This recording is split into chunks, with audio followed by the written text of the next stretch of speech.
So guys, probably like a lot of you, I saw the GH6, I'm super excited about it, but Gerald and Dunn mentioned this streaking issue briefly in his video, but I was like, he's being mostly negative, so I'm not really taking it seriously. And after that, we saw the DP Journeys video, honestly a great video outlining this streaking issue, right? And then I start seeing it in my own work. So how bad is it? Is it real? And what can we do to reduce, minimize, or eliminate it? Well, that's what we're looking at in this video. So let's sit down at the computer, run some tests, and see what we can do to really reduce this unfortunate side effect of this otherwise amazing camera. Let's get into it, guys. So first off, is this real? Yeah, it kind of is. It's definitely the worst of any camera I've probably owned, at least that I've noticed. But is it bad? Is it going to affect your footage? And the answer is probably yes. You're probably going to run into this, but with the tools in this video, you're going to be able to take a shot that started out looking like this and end up with a shot like this or this. So it's certainly manageable, and that's what we're looking at today. Before we get into that, I want to talk about my theory on why this is happening. So in my opinion, this is all a byproduct of this dual output sensor, this dynamic range boost that's been introduced with this camera, which I love, by the way.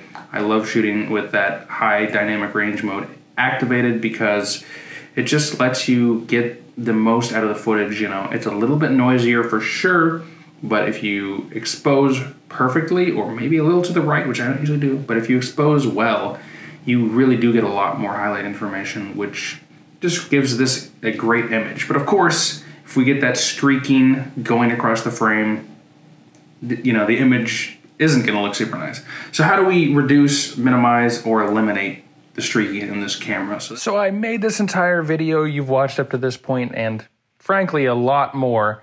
And I'm getting ready to finalize it, post it on Monday, and then Panasonic releases firmware version 2.2, which at first I was like, no big deal. They didn't mention the streaking and the firmware notes or the bug fixes. There was other bug fixes they did mention, so we're probably fine.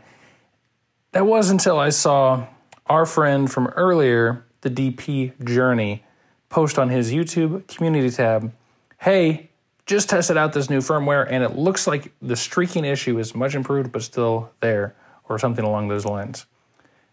So, of course, I'm thinking, now I've got to test all this stuff again. So, I guess take this opportunity to like this video or whatever you want to do to support this channel. Make a comment down below, because I've reshot this video like 2 or 3 times, just because things keep happening, updates keep happening. I want to test one more thing. So I guess this video is kind of twofold now, has kind of 2 main goals. One is to compare these firmware versions and the streaking in those firmwares. I've got my old test from the original video, which I'll briefly go over after this, and then we'll compare it to the new version, see if there's any big changes or improvements at different ISO values. And the second goal is going to be, I guess, the original goal, which was to see if this issue is still present in a meaningful way, how to minimize it or work around it if you're using the GH6 in its current version 2.2 state. Anyway, guys, let's get into my original tests really quickly. I'm going to briefly summarize those findings, and then we're going to compare it to this new 2.2 firmware. And after that, we're going to talk about how I'm going to deal with the footage going forward.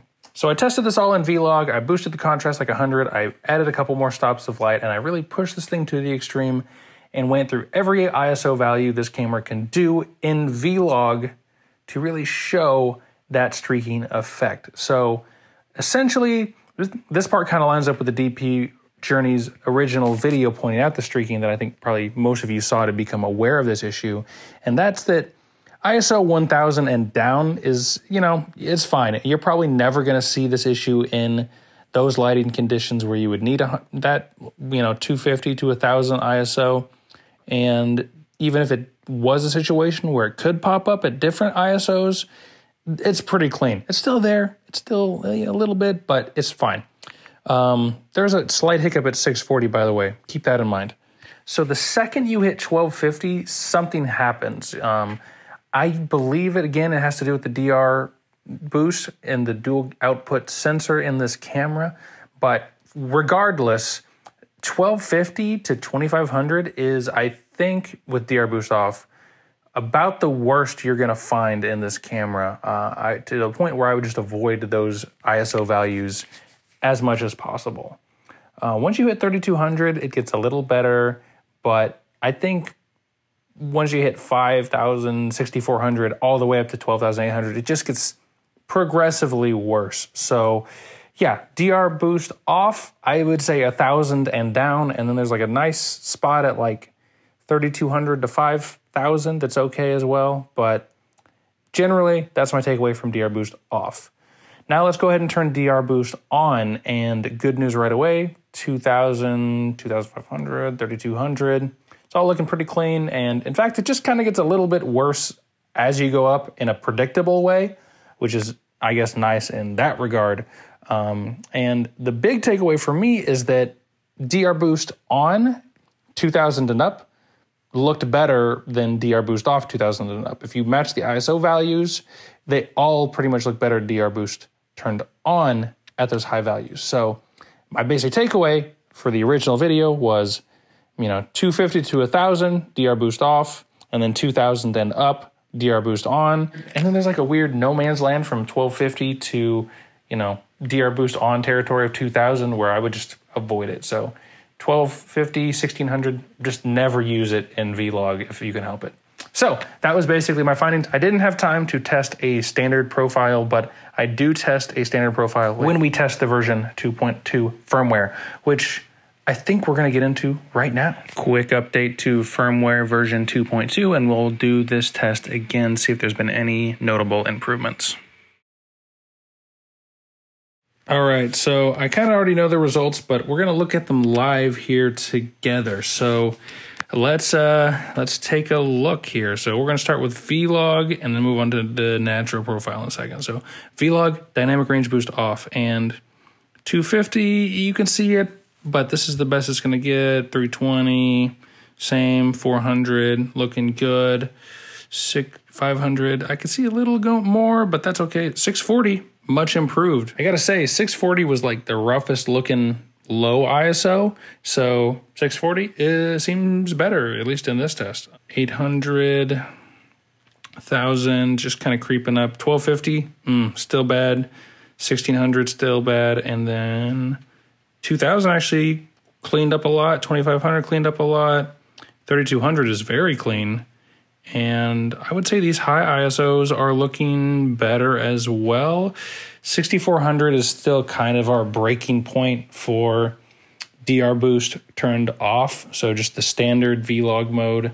And again, it just gets worse from there. So overall, I would say, yeah, an improvement. Some of the weaker areas, like ISO 2000, 2500, ISO 640, are improved, but the worst of the worst ISOs, which is like 1200, 1600, still looking pretty rough. Let's turn DR boost on and see where we're at. Okay, so we're at 2000 ISO, already pretty clean. There's a little bit of something going on, but not bad. 2500, 3200, it's there, but it's not bad. And, I would just say, it looks like to me, kind of the same situation we were talking about. It starts good and slowly gets worse in the kind of predictable linear pattern, whatever that means. At 12,800, obviously, it's kind of rough, but it still seems better than DR boost turned off 2000 and up, in my experience. So again, I think my original conclusion kind of holds for vlog, DR boost on, DR boost off. If you're 1000 and under, you're solid. Just leave DR boost off, shoot away. If you ever find yourself going to 1250, 1600, avoid it like the plague. Just jump up to 2000, turn DR boost on, and don't think about it. I doubt you're going to run into this streaking issue unless you're at like 6400 up or 1250, 1600. Every other setting seems to be pretty good. Let's take a look at the natural profile, because I've noticed this issue a lot less in general in natural, but I also feel like I noticed it more looking at this test a little bit beforehand. So natural, you know, I've got some settings customized. I think the contrast is all the way down. Let's check it out. So in this mode, you start at 100 and it looks good at 100. Not too surprising. Go 125, 160, nothing crazy. I'm just gonna let it go until I see something objectionable. 500, I do see a little something going on. 640, a little something going on, not bad. Resets at 800. 1,000 is fine. 1,250 is fine. 1,600 is fine. 2,000 is fine. 2,500 is getting rough. Okay, 2,500. Oh, Lord. And it just keeps getting worse. Oh, my. Okay, yeah. It just goes up from there, just like before.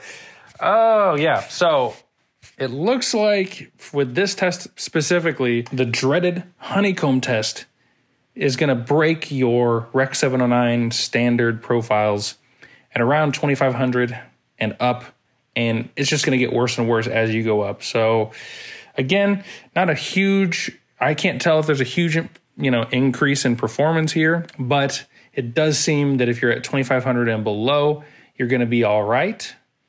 And 2,500 and above, you're going to start to notice it more and more, all other things being equal in your scene. So our final test here is going to be DR boost on in the standard natural profile here. Does DR boost on make a difference in dynamic range or noise in a standard profile? Different discussion for a different day. But we're just looking at streaking here today, so let's get into it. So in this mode, it starts at 800, okay. Looking pretty clean. I can see a hint of something happening, but you always see a hint in this nightmare situation. And we're just going up. Let's see if it jumps at 2,000. 2,500 is better. 3,200. Oh, and then, yeah, it's just like with Vlog. It just slowly gets worse and worse in this mode. But again, I still think it's better than DR boost turned off. So I would say, surprisingly, the cutoff point is pretty similar in your standard profiles here. Instead of, it's so weird. It's actually higher. So I would just remember that 2,500 is bad. Okay. So I would shoot 2,000 and below for standard natural. And if you ever get to 2,000, switch to DR boost on. In fact, if you even get to 800, switch to DR boost and keep it simple. So, I just say that, you can use standard, natural, all that at up to 2,000, and 2,500 and up looks pretty rough. I think for simplicity's sake, and from the results I saw, I would just leave DR boost on at 800 and up, just like before, So 100 all the way up to 800 seems fine. If you ever get above 800, I would just preemptively switch to DR boost on. And with DR boost turned on, you can push that ISO, I'd say up to like 4,000 to 6,400 before the streaking gets as bad as it does at 2,500 DR boost turned off. So in my opinion, is this issue fixed? I think we've all seen the footage. No. Is it improved? I would say yes. At the ISOs it was good at, it seems to be slightly better. At a few of the problematic ISOs, like again, I'm going to talk about Vlog 640, DR boost off looks a lot better, as well as a few others. And then DR boost on looks better all the way up. So my advice sort of stands from the first video with a few exceptions. Again, if you ever get close to that DR boost mark where you can enable it, I would just enable it, mark these down, print them out, put them on the back of your camera, just kind of internalize them like I've internalized them while shooting this video. Stay away from 1600 and 1250. And at the end of the day, just kind of try to work around this issue the best you can. I've only noticed it a few times. And I mean, let's look at the dress example from the beginning of the video.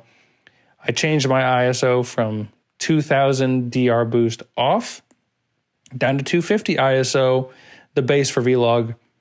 Can't see a thing. I then tried it back to 2000 with DR boost on, and that solved the issue as well. So if you really want the cleanest possible images, ISO 250, ISO 1000, ISO 2000, DR boost on. These are safe bets. You're going to get the most out of the camera, and the images are going to look great. Anything in between that, if you don't have the control over your images, I would look back at some of the more specific details and try and figure out and internalize which values do and do not play well with this streaking artifact. Anyway, guys, I think I've talked enough about this subject. I really wanted to bring you like this specific topic as soon as possible to sort of encourage people who haven't bought the camera yet, who thought this might be an issue, that it's really not that big of a deal.